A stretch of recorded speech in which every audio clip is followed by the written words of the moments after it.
bagaimana cara kita membedakan satu besar dan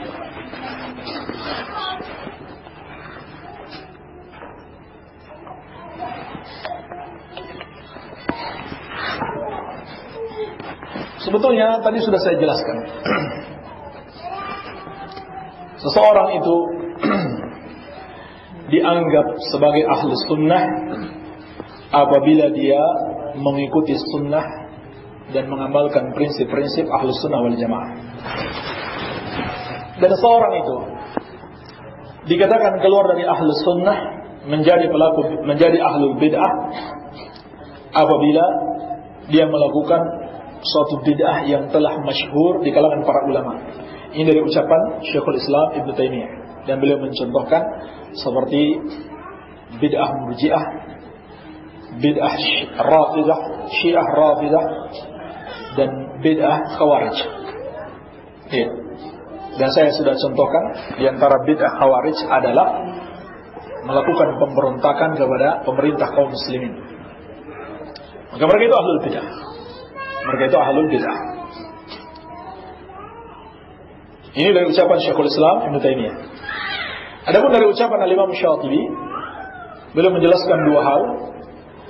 Yang pertama, apabila bid'ah yang dia lakukan dalam masalah prinsip. Sebut apa prinsip ahlu sunnah. Makanya kita juga harus belajar apa saja yang termasuk ke dalam prinsip ahlu sunnah.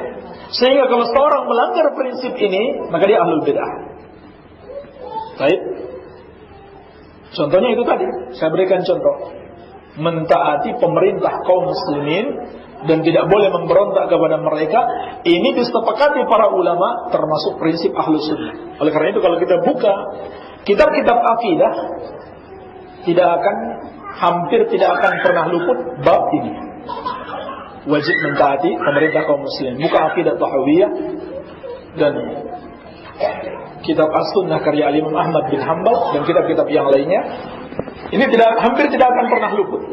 Kitab-kitab para ulama salaf yang menjelaskan tentang akidah salaf selalu menyebutkan tentang prinsip ahlus sunnah adalah mentaati pemerintah kaum muslimin, mendoakan kebaikan untuk mereka, dan tidak boleh memberontak kepada pemerintah kaum muslimin. Iya. Sampai kata Imam Al-Barbahari rahimahullahu taala, wa idza ra'aita rajulan da'a 'ala sultan fa'lam annahu sahibu hawa.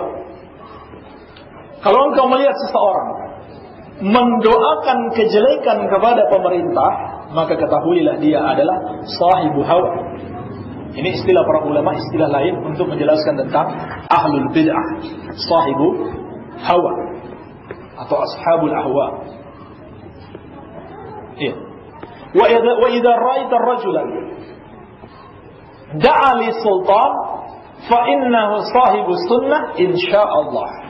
Kata Imam Al-Barbahari rahimahullah, kalau engkau melihat seseorang mendoakan kebaikan untuk penguasa, maka sesungguhnya dia adalah sahibu sunnah, seorang ahli sunnah insyaallah. Ini dari kitab-kitab para ulama terdahulu. Apa kata Imam Syatibi rahimahullah? Apabila dia memperbanyak bid'ah di dalam furu'. Dia tidak melanggar usul ahlus sunnah, tetapi terlalu banyak bid'ahnya di dalam furu'. Iya. Baik, seperti yang saya sebutkan tadi, dia tahlilan, dia juga maulid, pokoknya macam-macam bid'ah dia ikuti.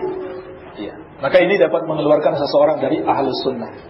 Atau seperti kata Syekh Muqbil rahimahullah, dia membangun al-wala wal bara di atas di atas bid'ah tersebut. Seperti dia merayakan maulid. Bid'ahnya hanya satu, maulid. Dia juga mengadakan maulid tidak juga melanggar prinsip ahlus sunnah. Tetapi dia membangun al-wala wal bara di atasnya. Artinya apa? Semua yang mengharamkan maulid dia musuhi. Semua yang bersama-sama dia merayakan maulid itu adalah saudaranya. Iya. Dan seperti hari ini bid'ah hizbiyah. Bagaimana bentuk bid'ah hizbiyah itu? Siapa yang satu organisasi dengan mereka? Siapa yang tidak mencela mereka adalah teman dekat mereka, teman seperjuangan mereka. Siapa yang tidak mau bergabung dengan organisasi mereka, apalagi mencela pemikiran mereka, itu adalah musuh mereka. Walaupun yang seperti ini nggak tertulis dalam ADART, nggak ada dalam ADART. ADART-nya bersaudara dengan seluruh kaum muslimin, tapi prakteknya di lapangan tidak seperti itu. Perasaan hatinya tidak seperti itu. Dia bersama kelompoknya seorganisasi, lain ketika bersama dengan yang tidak seorganisasi dengan dia. Ini bid'ah hizbiyah. Dia membangun wala wal bara di atasnya. Ini yang dikatakan para ulama dapat mengeluarkan seseorang dari ahlus sunnah. Baik, ini di satu sisi, ini prinsip. Tapi di sisi lain beda ketika kita menghukumi orang. Ini harus dibedakan ya. Kita menghukumi perbuatan dan menghukumi orang. Kita menghukumi suatu organisasi secara umum dan menghukumi person. Ini beda. Artinya antum tidak boleh sembarangan melihat orang, satu dua orang yang melakukan bid'ah, kemudian antum katakan kamu mubtadi, kamu ahlul bid'ah. Tidak seperti itu. Ada syurut yang harus terpenuhi, syarat-syarat, dan ada penghalang-penghalang yang harus terangkat. Di antara syaratnya adalah iqamatul hujjah, menjelaskan kepada dia bahwa yang dia lakukannya adalah sebuah kesalahan, menjelaskan ilmunya kepada dia. Itu pun bukan berarti setiap orang yang menegakkan hujjah itu berarti dia sudah benar-benar menegakkan hujjah sehingga dia bisa langsung mengklaim saya sudah sampaikan kepada dia. Enggak. Bisa jadi kamu sampaikan dia enggak paham. Iya. Karena kamu juga enggak paham, enggak terlalu paham juga sebetulnya. Enggak hafal dalilnya. Jadi bukan sembarangan. Artinya disampaikan dengan ilmu, dengan dalil-dalil dan dengan hujjah yang kuat. Karena Allah Subhanahu wa taala berfirman, "Wa ma kunna mu'adzibina hatta nab'atsa rasula." Kami tidak mengadab sampai kami mengutus rasul. Ini dijadikan dalil oleh para ulama akan wajibnya iqamatul hujjah. Artinya apa? Tidak mudah untuk mengatakan seorang itu ahlul bid'ah. Dan kewajiban kita bukan itu yang terpenting.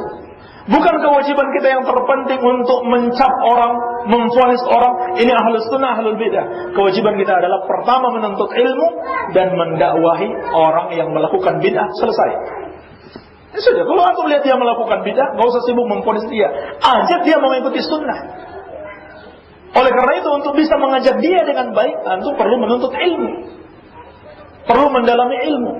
Agar dia lebih mudah menerima apa yang kita sampaikan apabila disertai dengan hujah-hujah yang kuat. Seperti itu, wallahu a'lam.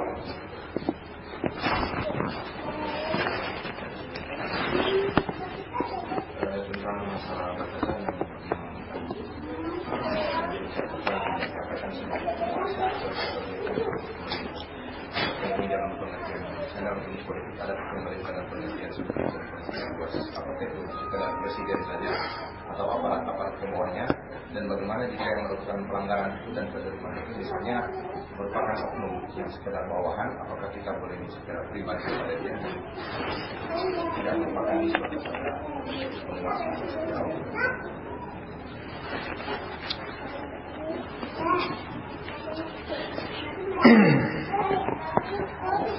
Ulama ketika menjelaskan tentang penguasa muslim, mereka hanya mengatakan adalah penguasa yang disepakati oleh kaum muslimin di satu wilayah.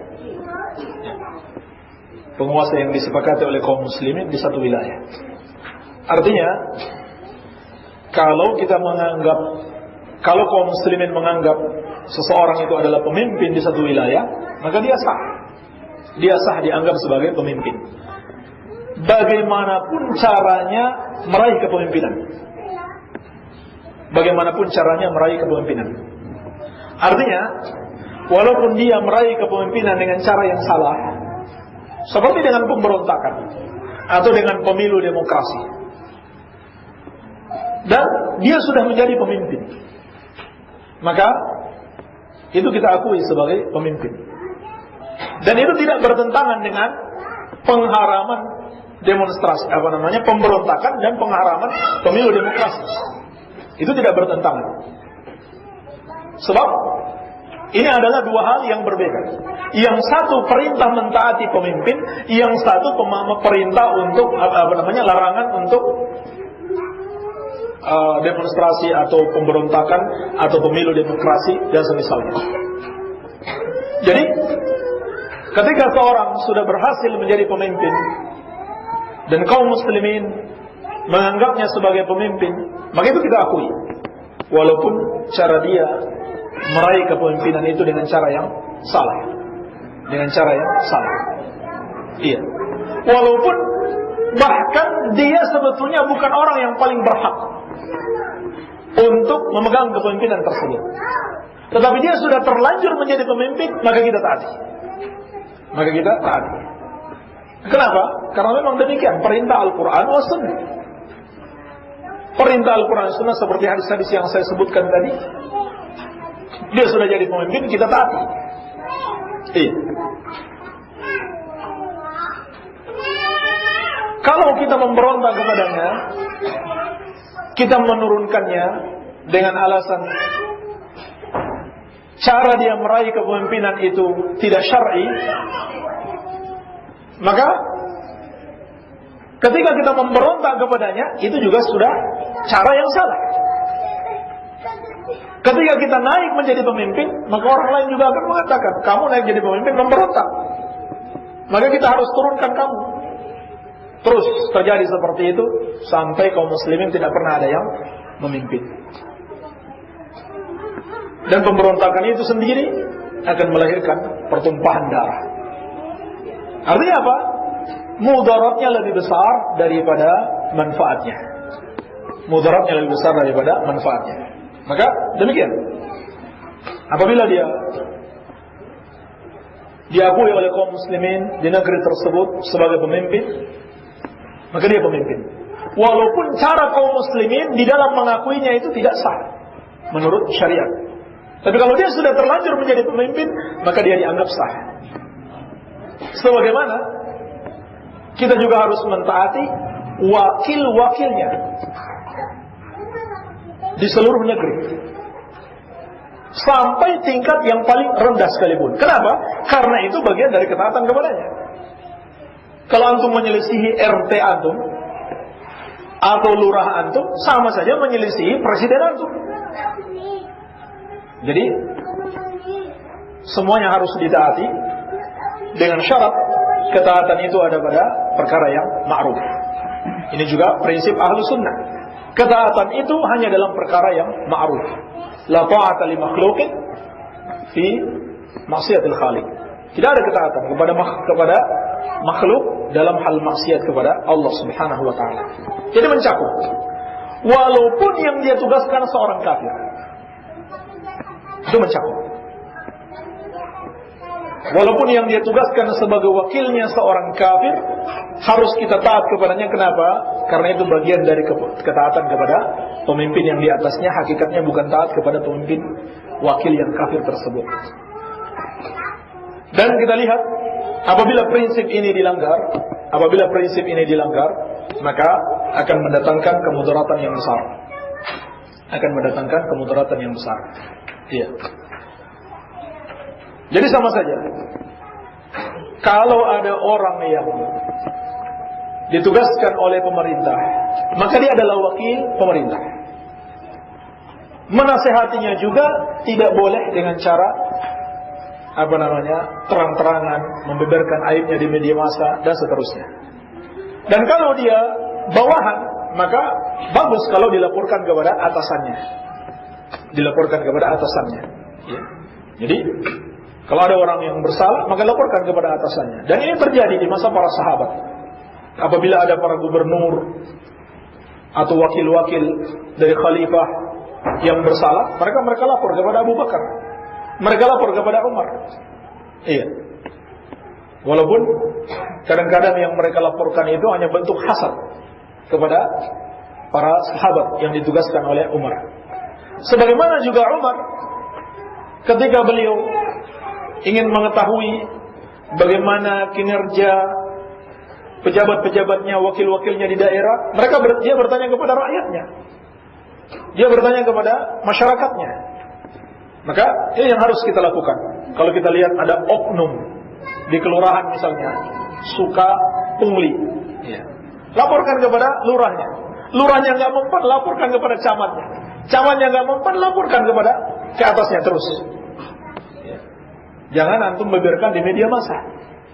Demikian, seperti itu, wallahu a'lam.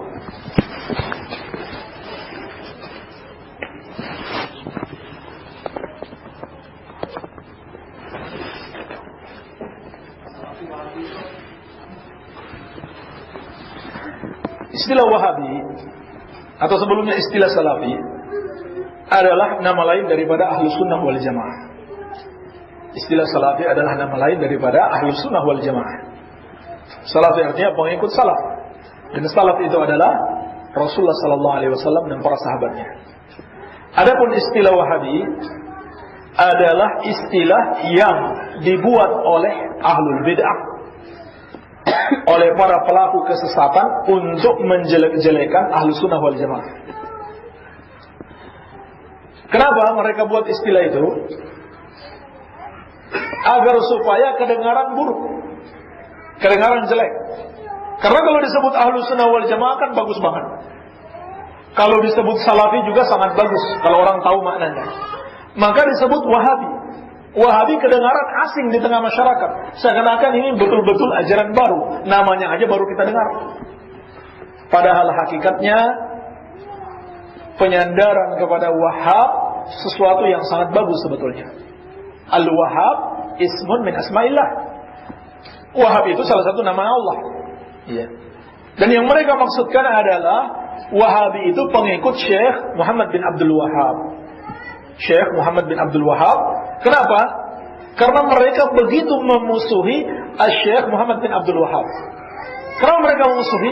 Karena ketika beliau berdakwah sampai pada beliau bisa menasihati penguasa yang ada di Jazirah Arab, maka orang-orang yang melakukan syirik dan bid'ah khususnya di Makkah dan Madinah itu diberantas.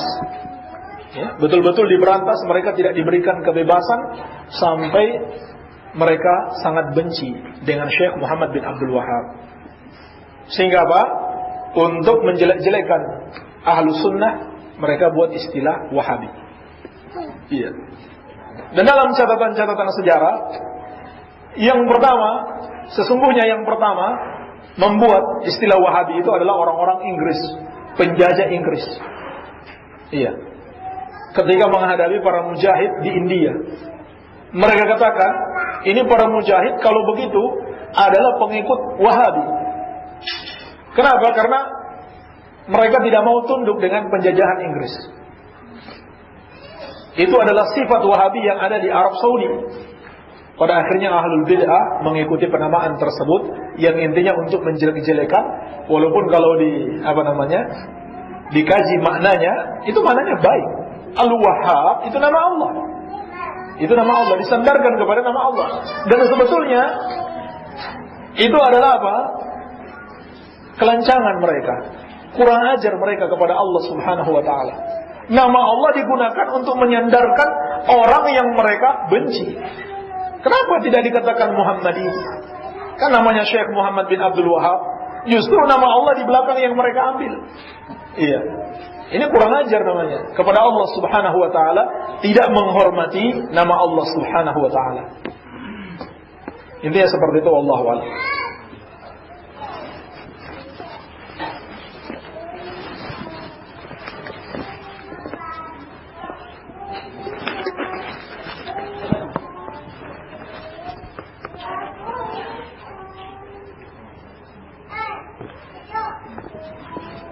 Baik. Entah soal.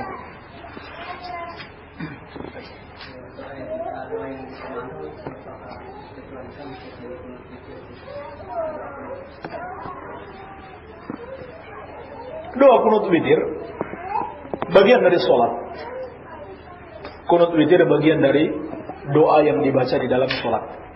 Sama ketika kita baca ihdinas siratal mustaqim, siratal ladzina an'amta 'alaihim ghairil maghdubi 'alaihim waladdallin. Semuanya mengucapkan amin. Itu bagian dari yang disyariatkan. Bahkan itu juga merupakan dalil bid'ahnya zikir jamaah. Kenapa? Karena untuk menentukan zikir jamaah dibolehkan atau tidak harus sesuai dalil. Kan gitu. Sama kita ketika kita berzikir subhanallah 33 kali. Alhamdulillah 33 kali. Allahu Akbar 33 kali. Berarti apa? Di dalam syariat yang namanya jumlah zikir itu ditentukan. Kita nggak diberikan kebebasan untuk menentukan jumlah sendiri. Demikian pula cara dalam berdoa dengan berjamaah. Tempatnya ditentukan. Jangan kita pindah ke tempat lain. Kalau sudah ditentukan di dalam sholat seperti kunut, ya di situ saja. Jangan dibawa ke tempat lain. Butuh dalil yang lain untuk membawanya ke tempat lain. Jadi itu bukan dalil zikir jamaah, tetapi sebaliknya. Dalil yang menunjukkan zikir jamaah itu dibolehkan kalau ada dalilnya. Kalau tidak ada maka bid'ah. Seperti itu Allah. Dan terutama setelah sholat. Nabi SAW sholat 5 waktu dengan para sahabat di masjid, disaksikan oleh puluhan, mungkin ratusan, bahkan mungkin ribuan para sahabat. Andaikan Nabi SAW pernah berzikir atau pernah berdoa secara berjamaah, pasti akan dinukil kepada kita. Berbeda dengan keadaan Nabi SAW di rumah, yang hanya bisa diriwayatkan oleh Aisyah, oleh Maimunah dan yang lainnya. Itu pun sampai kepada kita. Bagaimana beliau di ranjang, bagaimana beliau di kamar mandi, masih sampai kepada kita beritanya. Apalagi yang beliau lakukan setiap hari minimal 5 kali di depan banyak para sahabat. Andaikan sekali saja beliau pernah lakukan, pasti akan sampai kepada kita. Kenyataannya tidak sampai, tidak hadis yang sahih, tidak yang hasan, yang lemah dan palsu sekaligus tidak ada. Tidak ada semuanya zikir-zikir jamaah sehabis sholat maupun di tempat-tempat yang lainnya.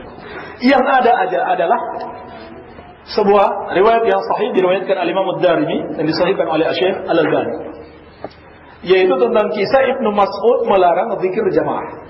Yang ada itu justru sebaliknya. Jadi di Masjid Kufa ada orang-orang yang berzikir jamaah dipimpin oleh pemimpinnya. Pemimpinnya mengatakan kabbiru mi'ah. Bertakbirlah 100 kali. Bertakbir mereka 100 kali. Sabbihu mi'ah. Bertasbihlah 100 kali. Sama-sama mereka bertasbih. Maka Ibnu Mas'ud melarang mereka. Ibnu Mas'ud melarang perbuatan mereka itu. Ketika dilarang mereka mengatakan, "Ya Abu Abdurrahman, ma nuridu ilal khair." Wahai Abu Abdurrahman, kami melakukan ini tidaklah yang kami inginkan kecuali apa? Kebaikan. Artinya apa? Niatnya baik. Orang yang berzikir jamaah apa niatnya salah? Tidak, niatnya baik. Kita tidak menuduh niatnya.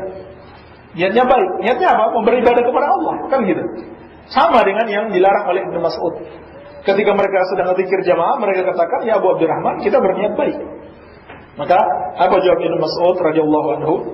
Kam min muridil khair lan yusibahu. Berapa banyak orang yang berniat baik tetapi dia tidak mendapatkan kebaikan itu. Artinya apa? Dalam beribadah tidak cukup niat baik, tetapi caranya juga harus sesuai petunjuk Rasulullah sallallahu alaihi wasallam. Jadi yang ada dalil larangan zikir jamaah, dalil larangan zikir jamaah, bukan dalil yang membolehkan. Wallahu a'lam. Apabila ada orang yang hidup terus melakukan kebid'ahan dengan tujuan untuk orang yang meninggal, kepada pengaruhnya pada orang yang meninggal. Jadi dia melakukan kebid'ahan dengan tujuan untuk orang yang meninggal. Ada pengaruhnya untuk orang yang meninggal. Ada sebuah hadis yang sahih disebutkan oleh Syekh Al-Albani dalam kitabnya Ahkamul Janaiz tentang diazabnya mayit karena ratapan keluarganya atau ratapan orang yang hidup atasnya. Hadisnya sahih. Tetapi ada penjelasan para ulama, di antara Syekh Albani menjelaskan, maksudnya adalah dia diazab karena ratapan keluarganya ketika dia tidak mengajarkan saudaranya, keluarganya itu. Dia tidak melarang mereka. Dia tidak melarang mereka untuk meratapi dia. Tapi kalau sudah dia larang, sudah diajarkan kepada mereka, maka tentunya dia sudah terlepas dari kewajibannya tersebut. Itu maknanya. Jadi bid'ah yang dapat menyebabkan si mayit itu diazab kalau berbentuk ratapan. Kalau berbentuk ratapan dalam keadaan dia membiarkan keluarganya itu yang meratapi dia, tidak mengajarnya ketika hidup. Tidak mengajarnya ketika hidup. Iya.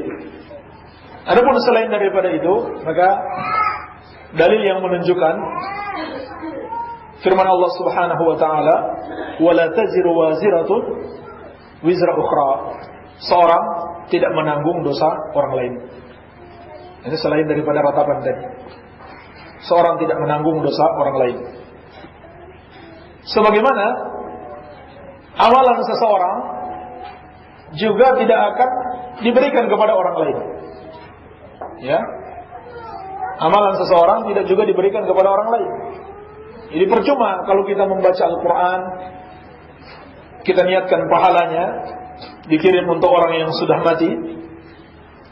Allah Subhanahu wa taala berfirman, "Wa alaysa lil insan illa ma sa'a." Manusia tidak mendapatkan kecuali apa yang telah diamalkan. Imam Ibnu Katsir rahimahullah taala mengatakan, ayat ini dijadikan dalil oleh Imam Syafi'i rahimahullah atas pendapat beliau, pahala bacaan Quran orang yang hidup itu tidak sampai kepada orang yang mati. Dan ini mazhab Syafi'i. Kalau orang mengadakan tahlilan, kemudian mereka baca Quran dengan harapan pahalanya sampai kepada mayit, dan dia mengatakan ini ajaran Syafi'i, maka dia salah. Atau dia dusta, dia bohong. Imam Syafi'i justru melarang hal tersebut. Walaupun ada sebagian ulama Syafi'iyah yang membolehkan, tetapi Imam Syafi'i sendiri termasuk yang melarang. Dan beliau berpendapat tidak akan sampai kepada mayit, kecuali orang yang pernah diajarkan membaca Al-Quran oleh si mayit. Dia juga tidak perlu meniatkan, saya baca niat Al-Quran ini dengan niat pahala saya untuk guru saya, nggak perlu. Itu secara otomatis. Karena dia telah mengajarkan ilmu yang bermanfaat, maka pahalanya terus mengalir kepadanya tanpa mengurangi pahala orang yang membaca Al-Quran tersebut. Demikian pula anaknya. Anaknya sendiri yang membaca. Karena anak itu masuk dalam makna firman Allah, wa alaysa lil insan illa ma sa'a. Manusia tidak mendapatkan kecuali yang dia usahakan. Nah, anak itu bagian dari usahanya dia. Usahanya dia melahirkan si anak itu, usahanya mendidiknya, memberi makan dan sebagainya. Jadi, ketika si anak membaca Al-Quran, anak ini gak perlu dia niatkan, ini pahalanya buat orang tua saya, gak perlu. Dengan sendirinya orang tuanya mendapatkan pahala. Oleh karena itu, jadilah anak yang saleh, yang mendoakan orang tua beramal soleh. Dengan sendirinya orang tua kita insyaallah ta'ala mendapatkan bagian kebaikan dari kebaikan-kebaikan yang kita lakukan. Allah. Kalau orang tua dalam keadaan kaum itu sudah meninggal, anaknya atau anak itu wajib mengajarkan kaum yang tertinggal itu.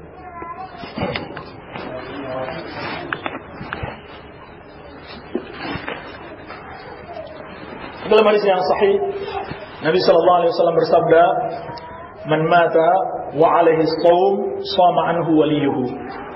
Siapa yang mati dan dia memiliki hutang puasa, maka hendaklah walinya itu berpuasa untuknya. Dan ulama sepakat ini sunnah bukan kewajiban.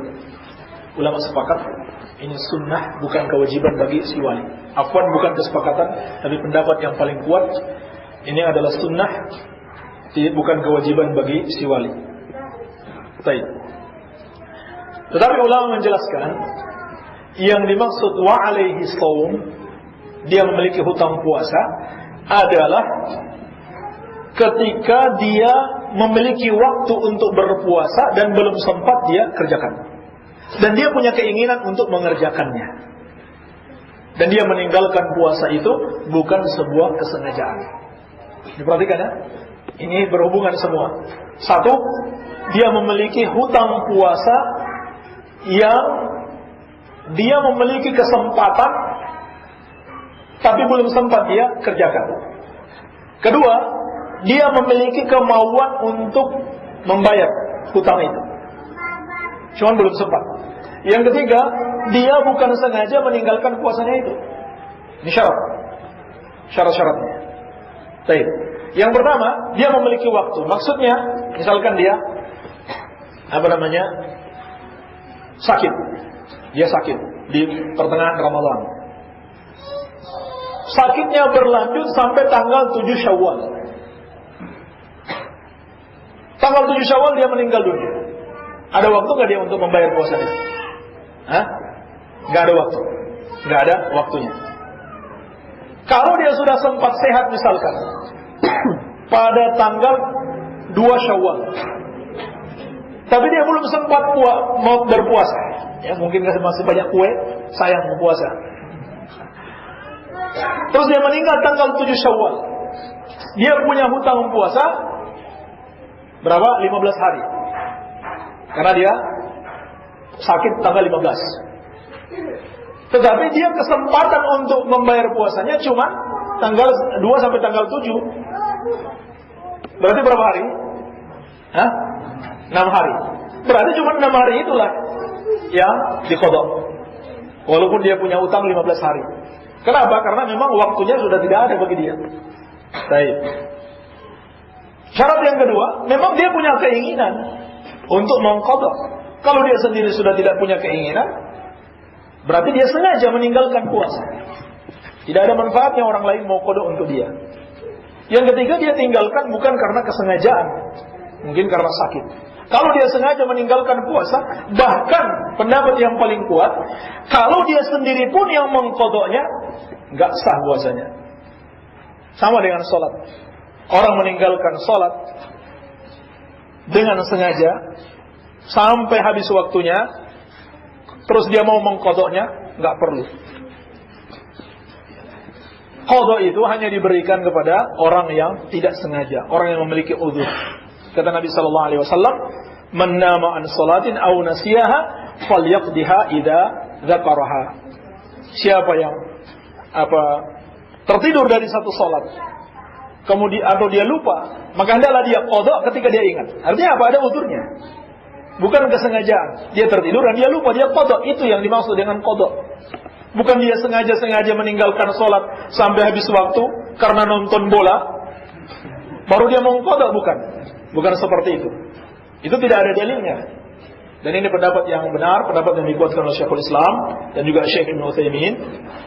Berdasarkan juga firman sabda Nabi sallallahu alaihi wasallam, "Man 'amila 'amalan laisa 'alaihi amruna fa huwa raddun." Ya. Barang siapa yang mengerjakan satu amalan tidak ada padanya perintah kami, maka amalan itu tertolak. Jadi seperti itu. Ketentuan-ketentuan di dalam mengqadha. Wallahu a'lam.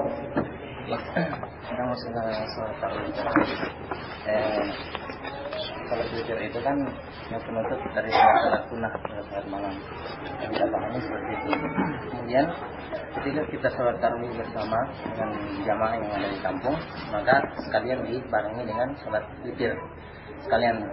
Jadi ketika itu, Anda mau tanya bagaimana cara kita, apakah kita meninggalkan ketika mereka sholat witir, kita meninggalkan sholat witir, nanti witir kita nanti setelah kita misalnya selesai tahajud, ataukah ada cara lain yang dimana cara tersebut tidak berkesan nantinya kita seperti melawan pemerintah, dimana imam juga yang dianggap kita anggap sebagai pimpinan kita.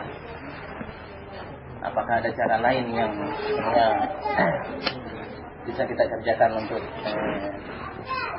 apakah kita boleh mengerjakan witir saat itu bersama dengan jamaah dan kita bisa sholat tahajud? Mungkin ini pernah dijelaskan Tapi Allah alam apa anak yang lupa atau bagaimana?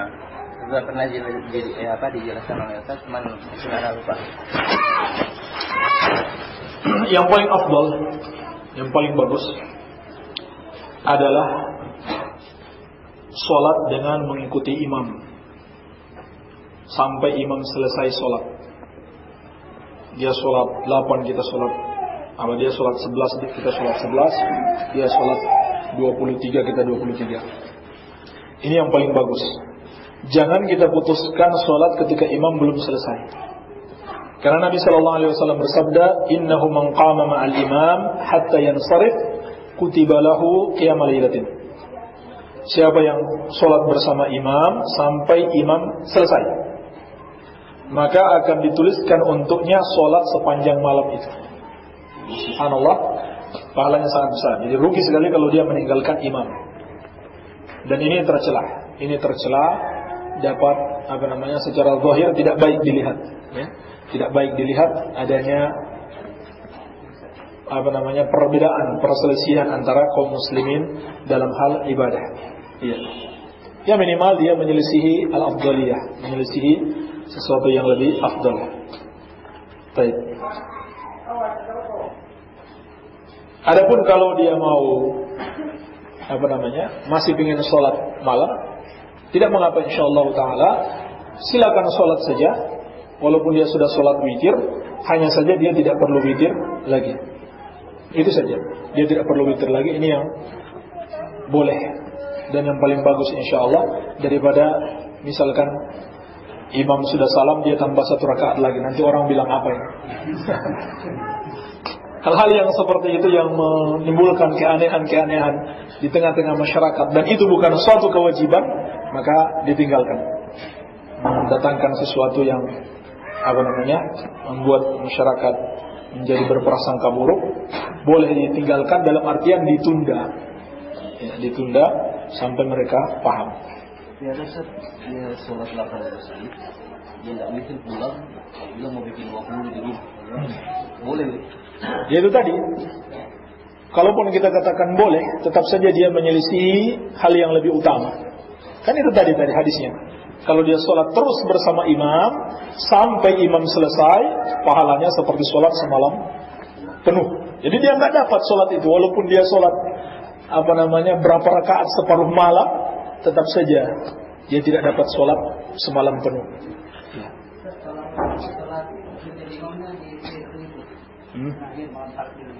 Misalnya malam takbir tidak lagi antarkan. Dan ada tarwihnya, fisir. Jadi sudah selesai Ramadan. Malam takbir. Biasanya malam takbir itu masih witir, sudah nak terawih lagi tapi witir lagi. Ulama menjelaskan sholat malam, sholat sunnah malam, qiyamul lail, disunahkan untuk bacaannya itu dijaharkan. Ini yang dilakukan oleh Rasulullah SAW. Bacaan qiyamul lail itu dijaharkan. Ya, makanya tadi saya sebutkan hadis Nabi SAW baca surat Al-Baqarah sampai selesai. Dari mana sahabat meriwayatkan itu? Dari mana dia tahu Nabi SAW membaca surat Al-Baqarah? Karena dia dengarkan. Dia dengarkan Nabi SAW mengeraskan bacaannya. Walaupun bukan sesuatu yang haram kalau dia mensirkan, ya tidak apa-apa. Cuman menyelisihi yang utama. Terlebih ketika dia menjadi imam, maka makmum butuh untuk mendengarkan ucapannya. Ya. Kapan mereka mengucapkan amin kalau dia tidak terdengar dia membaca Al-Fatihahnya? Iya.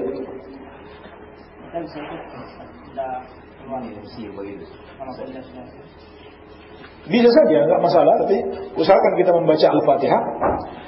Dan hanya saja masalahnya, kalau sudah selesai bulan Ramadan, tidak disyariatkan lagi sholat malam berjamaah. Tidak disyariatkan lagi, kecuali dalam keadaan bukan sebuah kesengajaan, seperti yang terjadi Ibnu Abbas lagi menginap di rumah Nabi SAW. Dia melihat Rasul sedang sholat, dia ikuti. Bukan mereka datang bersama-sama ke masjid kemudian sholat masjid, bukan.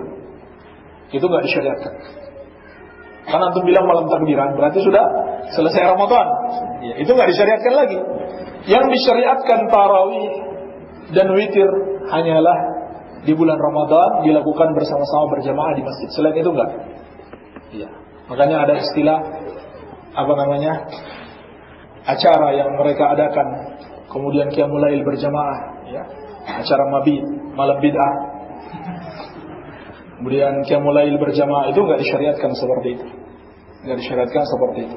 Kecuali kebetulan antum lihat ada yang lagi sholat kemudian ikuti, enggak masalah. Ya.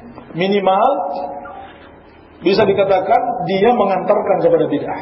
Walaupun kita tidak hukum bid'ah, tapi dapat mengantarkan kepada bid'ah. Karena memang tidak dicontohkan oleh Nabi Sallallahu Alaihi Wasallam. Jadi tidak ada lagi tarawih berjamaah atau witir berjamaah pada malam takbiran tersebut. Baik, terakhir. Nah, oh iya, afwan, terakhir. Bagaimana hukumnya seorang ibu hamil yang memiliki hutang puasa? Apakah puasanya dibayar dengan fidyah atau mengqadha? Dalam permasalahan ini, ulama memiliki banyak pendapat, banyak khilaf. Ya, minimal ada 4 pendapat. Kalau mau dirinci bisa sampai 10 pendapat atau lebih. Dan pendapat yang paling kuat insyaallah ta'ala bagi ibu hamil adalah cukup mengqadha tanpa membayar fidyah. Ini berdasarkan hadis yang sahih dari Anas bin Malik Al-Qushairi, diriwayatkan oleh Ashabus Sunan. Nabi sallallahu alaihi wasallam bersabda, "Inna Allah wada'a 'anil musafir syatra as-salah wa 'anil musafir wal hamil wal murdi as-sawma." Sesungguhnya Allah meringankan dari seorang musafir separuh salat. Artinya salat yang 4 rakaat boleh dikerjakan 2 rakaat. Dan juga Allah meringankan dari musafir, wanita hamil dan menyusui puasa. Artinya apa? Wanita hamil dan menyusui puasanya itu sama dengan musafir. Boleh dia berbuka, dia mengqadhanya ketika dia sudah mampu melakukannya. Jadi qadha saja, cukup qadha. Dan juga ini adalah fatwa dari Ibnu Umar. Diriwayatkan oleh Abdul Razzaq di dalam musannafnya. Ibnu Umar juga berfatwa demikian. Walaupun ada riwayat yang lain, Ibnu Umar berfatwa memberi makan, membayar fidyah. Tapi sebagian ulama mengatakan riwayatnya dhaif, dan kalaupun sahih menunjukkan dia sudah rujuk dari pendapat lamanya. Dengan adanya riwayat yang sahih, Ibnu Umar berfatwa cukup mengqadha. Ini juga pendapat Al-Hasan dan Mujahid. Baik. Ini pendapat yang paling kuat, insyaallah ta'ala cukup mengqadha tanpa membayar fidyah. Dan ini saja yang bisa saya sampaikan, semoga bermanfaatnya. Lebih dan kurangnya mohon maaf. Yang benar itu dari Allah Subhanahu wa taala, dan yang salah dari kebodohan kami dan dari syaitan. Subhanakallahumma bihamdika asyhadu an la ilaha illa anta astaghfiruka wa atubu ilaik. Wa sallallahu ala nabiyyina Muhammadin wa alihi wasallam. Wa akhiru da'wana alhamdulillahi rabbil alamin. Wassalamualaikum warahmatullahi wabarakatuh.